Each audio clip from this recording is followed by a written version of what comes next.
Hey Libra, so what we're looking at is how the new moon is affecting you, the new moon in Aquarius for the month of February, but most importantly, just like the initial first few days.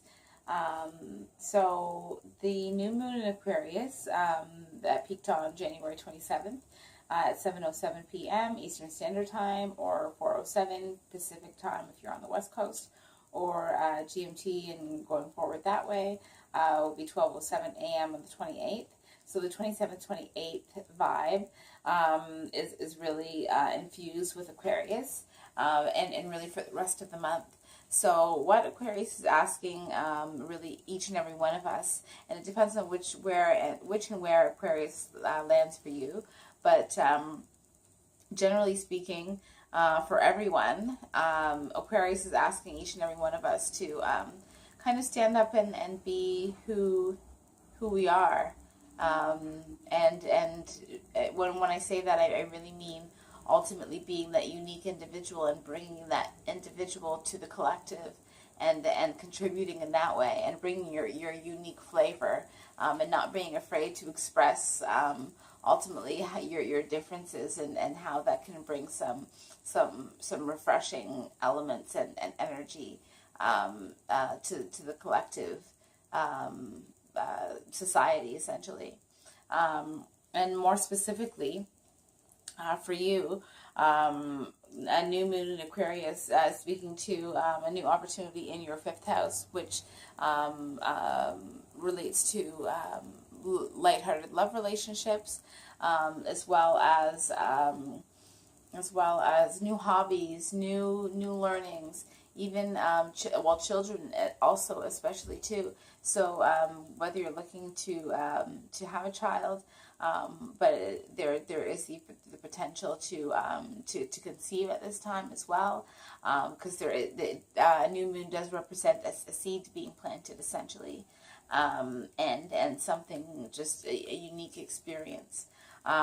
So and ultimately, really again, how you can bring your unique self into the world. So moving into the first and the second, Mercury is in Capricorn, and for you, this is speaking to your fourth house of home, the mother, hometown, home country, whether you are first generation or have immigrated from somewhere, as well as like the homeland, if it's actually, and just like immovable possessions. So oftentimes this means land, as well as a home or a condo, or just physical ownership over home oriented things. Home ownership essentially is also a fourth house topic or aspect. So again, we also see the mother coming up here, as well as just immovable possessions and like the family of origin and how we were brought up. This can also represent safety and security as well. So we talked about the home. So conversations around these topics kind of can feel like they're coming into conflict with the changes that have been happening for you around your partnerships, and partnerships should have been undergoing changes. Oftentimes, sometimes can be shocking changes or just unpredictable, since 2011 and will be until next year.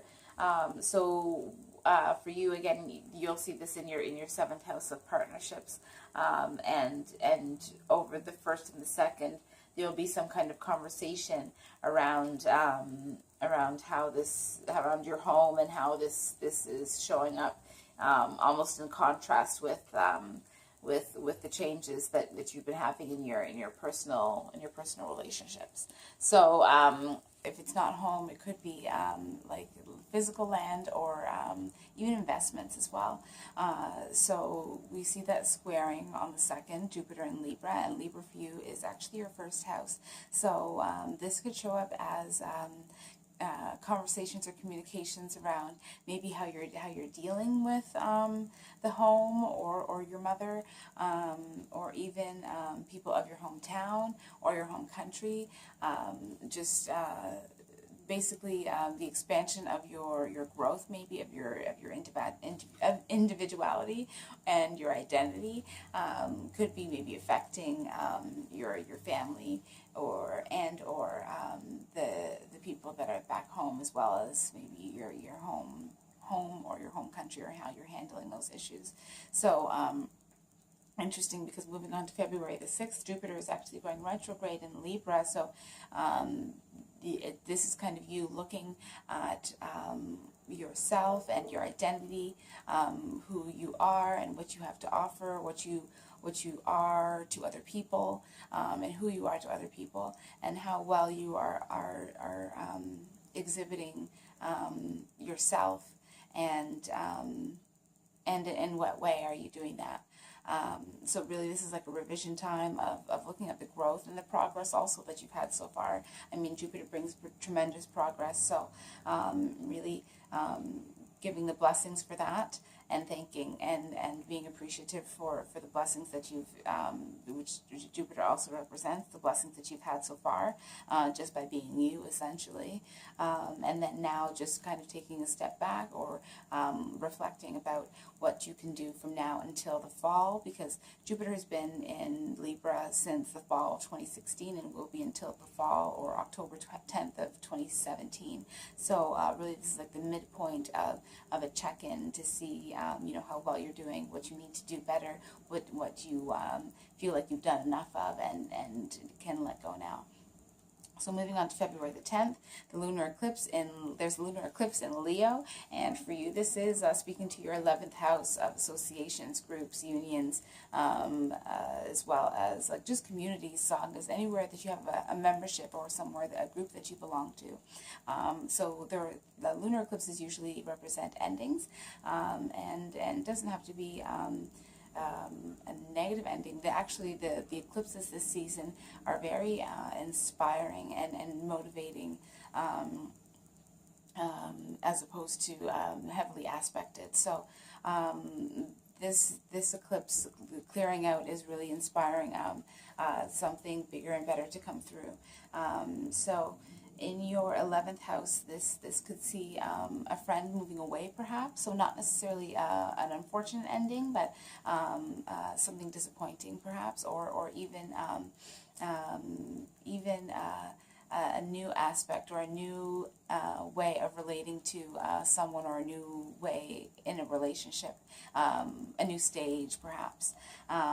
So then moving on to February the 18th, the Sun enters Pisces, and for you this is the 6th house of daily life, things that you do every day. So not necessarily the work that you do, but what you do day in and day out. So whether how you brush your teeth, or when you brush your teeth, what you eat, how you eat, what your diet is, your exercise.